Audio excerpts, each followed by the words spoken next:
Hey guys, let's talk about the last few verses of chapter 12 and on into chapter 13. In this section, we'll meet the beast from the sea. Is this the Antichrist? Yes and no. Keep watching and we'll get there in a minute. So as we discussed last week, John shows us a battle on earth, and then he shows us a parallel battle in heaven, in which Satan is cast out of heaven and thrown to the earth. The defeat of Satan is effected by the blood of the Lamb and the testimony of the saints. Now, 12:13 picks up where 12:6 left off. We're back down to the earth where Satan has been cast, and John reprises the same scene from the beginning of the chapter as the woman who represents God's people flees into the wilderness and is protected by God, who bears her up upon eagle's wings. When the enemy continues to attack unsuccessfully, he becomes even angrier and makes war on her offspring. And this simply represents the continuing attacks on God's people by Satan.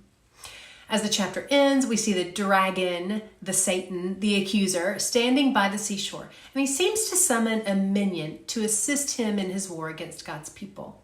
And let me pause to say that the sea represents chaos. It's a place of danger and uncertainty and fear.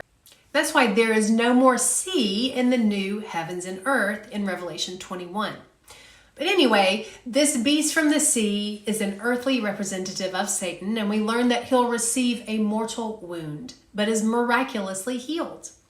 Now, a dispensational view would see this man as a powerful world ruler who will arise in the future and who will literally be wounded and miraculously healed.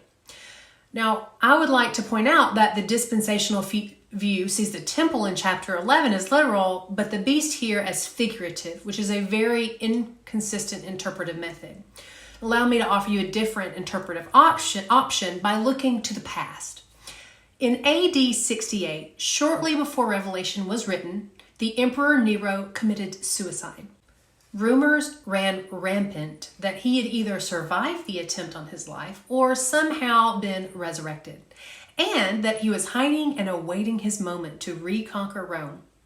I believe that John is playing upon this Nero Redivivus myth to evoke the spirit of an emperor who is famous for his extreme and brutal persecution of Christians.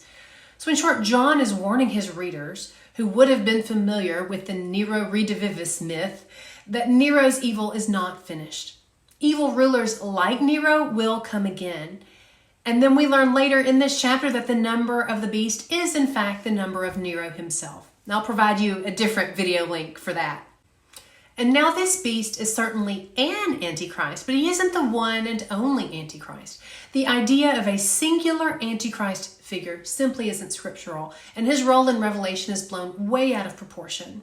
First off, the term Antichrist isn't even used in Revelation. It's only used 4 times in the entire Bible in 1st and 2nd John. And when the term is used, it isn't in reference to one single person. 1 John 2:18 says, "Children, it is the last hour, and just as you heard that Antichrist is coming, even now many Antichrists have appeared. From this we know that it is the last hour." Paul is telling us that we're already in the end times and that many antichrists are already here. A few verses later, he says, "Who is the liar but the one who denies that Jesus is the Christ? This is the Antichrist, the one who denies the Father and the Son." And then in 2 John 7, John says, "For many deceivers have gone out into the world, those who do not acknowledge Jesus Christ as coming in the flesh. This is the deceiver and the Antichrist." An Antichrist is any person who denies God and deceives others about the truth. Now, before we finish this video, I want to point out that these Antichrists, these beasts and dragons, they're ugly parodies of Christ. We have the dragon and the beast standing upon the sea, the same position in which we've seen Christ. We have this beast who's mortally wounded yet rises again and wins the worship of the nations, who ironically failed to worship the true Messiah. And soon we'll meet another beast who completes this sort of unholy trinity of dragon, sea beast, and land beast.